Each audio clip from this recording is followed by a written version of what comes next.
আগামী 15ই ডিসেম্বর 2025 in National Federation of New States অর্থাৎ NFNS এবং Indigenous People Front of Tripura অর্থাৎ আমাদের IPFT যৌথ উদ্যোগে পৃথক রাজ্য গঠন এবং 125তম সংবিধান সংশোধনী বিল 2019 পার্লামেন্টের শীতকালীন অধিবেশনের মধ্যেই পাস করার দাবিকে সামনে রেখে নতুন দিল্লির যন্তর মন্ত্র একদিনের সিট ইন ডেমনস্ট্রেশন আয়োজন করা হয়েছে। উক্ত সিট ইন ডেমনস্ট্রেশনে ত্রিপুরা সহ উত্তর পূর্ব ভারতের বা নর্থ ইস্টের সমস্ত রাজ্য থেকে NFNS এর প্রতিনিধি অংশগ্রহণ করবে।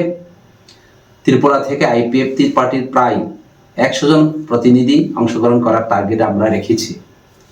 IPFT পার্টির পক্ষ থেকে তৃতীয় এডিসি এলাকাকে নিয়ে পৃথক ত্রিপুরা ল্যান্ড রাজ্য গঠন ছাড়াও 125তম সংবিধান সংশোধনী বিল 2019 পার্লামেন্টের শীতকালীন অধিবেশনের মধ্যেই পাস করে ত্রিপুরা বিধানসভার কাউন্সিল অফ মিনিস্টার্স সুপারিশ অনুযায়ী তৃতীয় এডিসিকে ত্রিপুরা টেরিটোরিয়াল কাউন্সিল অর্থাৎ TTC এ উন্নতি করার জন্য দাবি জানানো হবে।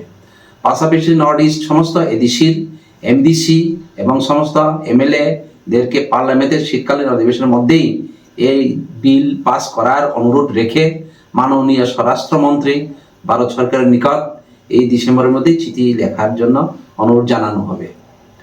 IPFTর প্রত্যেক ডিভিশন থেকে মিনিমাম 3 জন প্রতিনিধি পাঠানোর জন্য সমস্ত প্রেসিডেন্ট সেক্রেটারিদের দলীয় নির্দেশ দেওয়া হয়েছে। আমাদের IPFTর ট্রেন টিকিট বুকিং সহ প্রয়োজনীয় ব্যবস্থা গ্রহণের দায়িত্বে IPFTর ট্রেজারার এবং IPFTর ট্রেজারারকে দায়িত্ব দেওয়া হয়েছে।